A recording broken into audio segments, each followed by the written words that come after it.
Nga 16 Novemba omwaka 2024 lwachanga olunaku olulala lwonna wabula mu maka ga Dr. Warren Kizza Besigye Kifeefe kyali kyanjawulo. Mukyala we Winnie Byanyima yategese eggwanga nga bba bwe yali akwatiddwa mu kibuga Nairobi ekya Kenya wamu n'omuyambi we Haj Obeid Lutale Kamlegeya. Dr. Kizza Besigye is 69 years old. He was abducted in November from Kenya. That was a breach of international law and national law. Bano bali bagenze ku mukolo ogw'okutongoza akatabo akali kawandiikiddwa munnamateeka ate mukwano gwe Martha Karua okukwatibwa. Bano basangibwa mu hoteeri emu mu kibuga Nairobi. Besigye yaddamu kulabikira mu kaguli ka kkooti y'amagye e Makindye nga guddwako emisango egy'enjawulo omwali n'okulya mu nsi y'olukwe. I don't have the laws with me. I cannot respond. My lawyers haven't been briefed. I think it would be unfair to make a ruling before we have had the benefit of legal representation in that. Dr. Kizza Besigye yalina bannamateeka abawerako abaali beewaddeyo okumuwolereza nga bakulemberwamu Munnakenya Martha Karua. English language is neither defined by the UPDF Act or even by the Constitution of Uganda. Wana mu ggwanga bannamateeka baali bakulemberwa Elias Lukwago nga kw'otadde n'abalala omwali ne Aaron Kizza. Ng'omusango gutojjera waliwo we gwatuuka emberenge n'egaga anti yali azze okuwolereza abasibe naye yafundikira abeegasseeko. Ono teyali mulala wabula Aaron Kizza eyali yeefudde ensonga mu musango guno. Nga twogera naye ku mukwano gwe Dr. Kizza Besigye atuuke n'okumusibisa emyezi egiwera we tutegeeredde nti okuva mu buto ng'ono amwegomba nnyo.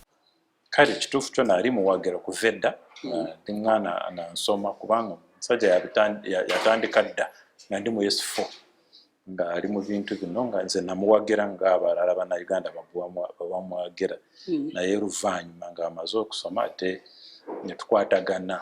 Aaron agamba ng'amaze okusoma amateeka n'okutandika okukola Besigye y'omu ku gwe yakwatagana naye mu misango egy'enjawulo. Okusinga weba nga waliwo emisango ekwatagana n'okutulugunya bannabyabufuzi oba abalwanirizi b'eddembe nga Zaake nga Kakwenza. Kati omuntu ng'ali mu kizibu olaba nga Besigye adduka n'akubuuzako n'agamba tumuyambye tutya wetu bwe n'akwatagana ne Besigye.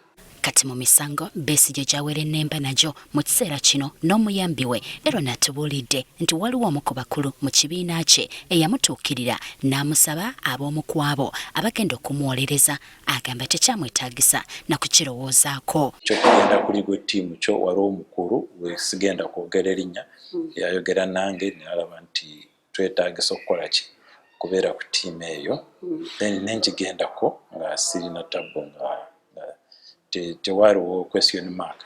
Ayongerako nti yali mumalirivu nnyo okukikola kyokka kyamuggwako ate okutuuka mu kkooti nga byonna ebyali bikolebwa bikyamu n'akozesa omukisa ogwo okusomesa ssentebe wa kkooti eno ensonga z'amateeka. Ekizibu ky'abamagye tebamanyi mateeka naye baagala kweyisa nga bagamanyi ate balina olugezigezi. Bw'obagamba amateeka ate kibanyiiza babijjamu obusungu naye omuntu bw'abeera mu kizibu lawyer we bw'ajja ate tumubuuza ebintu by'obusulu nti oba toli ku lupapula luki oba oyagala kubuuza ebintu osobola okumubuuza ID ye oba practicing certificate. Era omulundi ogusukka mugumu ono yalabwako mu kkooti ng'asika omugwa ne ssentebe wa kkooti y'amagye. Ng'ennaku z'omwezi 7 January w'omwaka guno ssentebe wa kkooti eno yava mu mbeera n'alagirwa n'akwatibwe oluvannyuma lw'ono okuva mu mbeera ng'agaaniddwa okukkirizibwa okutuula balooya we balina okutuula.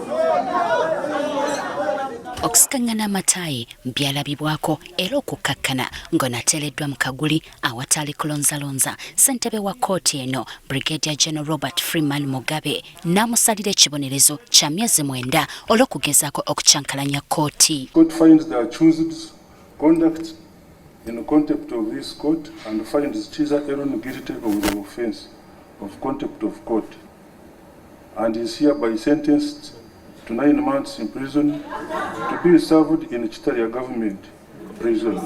Nanyi kya surprising cyane naye nga otegeera nti baagala kusindika obubaka buli munnayuganda yenna buli munnamateeka wa Besigye yenna nga bw'aba nga teyeeyisa nga bwe baagala b'amagye then ategeere kiki ekiddako kubanga baagala nnyo okutiisatiisa. Era n'atubuulidde nti ng'atuuse mu kkomera Kitalya yasanga bamulinze dda. Baali baberabye abamu baali bakisuubidde esimu zaali zikubirwa so baali bansuubira abangi nga balabye ate nga baluddewo bandaba nga ndi looya musango ogwo so nabo nga beebuuza kati gwe bakusibidde ki buli musibe kye yali ambuuza nange nga simanyi kye bansibidde kubanga olaba nga bansibidde bwereere. Wabula ono yamala n'ayimbulwa oluvannyuma lw'okuddukira mu kkooti ejulirwamu ne bawakanya ekibonerezo ekyamuweebwa kkooti y'amagye. Nga bannamateeka ba Uganda ffenna nga tetwesazeemu ekyo tulina okukirwanyisa era njagala okubakakasa tugenda kulwana ne Ssekulwana okulaba nti Aaron Kiiza tamala myezi 9 ekyo gye bamuteereddeyo ekyo tugenda kukirwanyisa. Nga kati wayise omwaka mulamba ye akyakalambira nti Dr. Besigye ne munne Obeid Lutale balangibwa bwemage kyokka nga nali emabega w'okumusiba alinga tali mwetegefu kumuyimbula. Owa Museveni tebuliiyo ne mutabani we tulugunya Besigye be bamulina be baagala kumuta omu yatwitinga nti ayagala kumujjako omutwe so abantu ng'abo bate basuubiramu bwenkanya tebuliimu. Kkooti si baazoonoona Katonda nze ndi ku maviivi nsaba Katonda ate Besigye ne Lutale naye bino ebya Museveni n'omutabani we temuli bwenkanya. Weetwogerera nakati emisango egivunaanibwa bano tegitandikanga kuwulirwa oluvannyuma lw'omwaka mulamba. Jocelyn Nakibule, Agafeeyo, ku Spark TV.